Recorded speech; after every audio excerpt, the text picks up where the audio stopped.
ಪಚ್ಚ ಪುಳಿ ರಸಮ್ನ ಹೇಗೆ ಮಾಡೋದು ಅಂತ ಹೇಳ್ಕೊಡ್ತಾ ಇದ್ದೀನಿ. ಇದು ನೀವು ಫಸ್ಟು ಹುಣಸೆಹಣ್ಣ ನೀವು ಸೋಕ್ ಮಾಡಿ ಇಟ್ಕೋಬೇಕು. ಒಂದು 15 ಮಿನಿಟ್ಸು ಹುಣಸೆಹಣ್ಣ ನೆನೆಸಿಟ್ಕೊಳ್ಳಿ.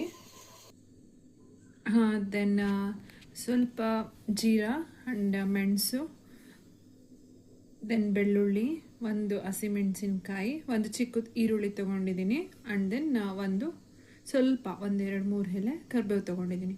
ಇದಿಷ್ಟನ್ನು ಇವಾಗ ನಾವು ಕುಟ್ಕೊಳ್ಬೇಕು, ಅಂದರೆ ಮಿಕ್ಸರ್ಗೆ ಹಾಕಬಾರ್ದು, ಹಾಗೆ ಕುಟ್ಟಿಟ್ಕೊಳ್ಬೇಕು.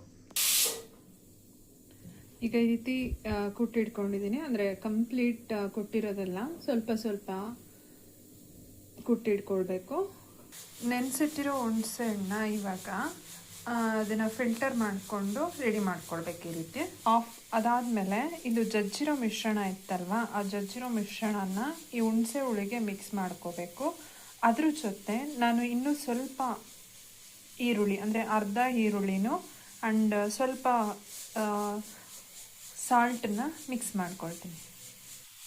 ನೋಡಿ, ಈಗ ಹುಣಸೆ ಹುಳಿ ಮತ್ತು ಸ್ವಲ್ಪ ಸಾಲ್ಟನ್ನು ಹಾಕಿದ್ದೀನಿ ಟೇಸ್ಟಿಗೆ. ಈಗ ಪಚ್ಚ ಪುಳಿ ರಸಮ್ ರೆಡಿ ಟು ಹೀಟ್.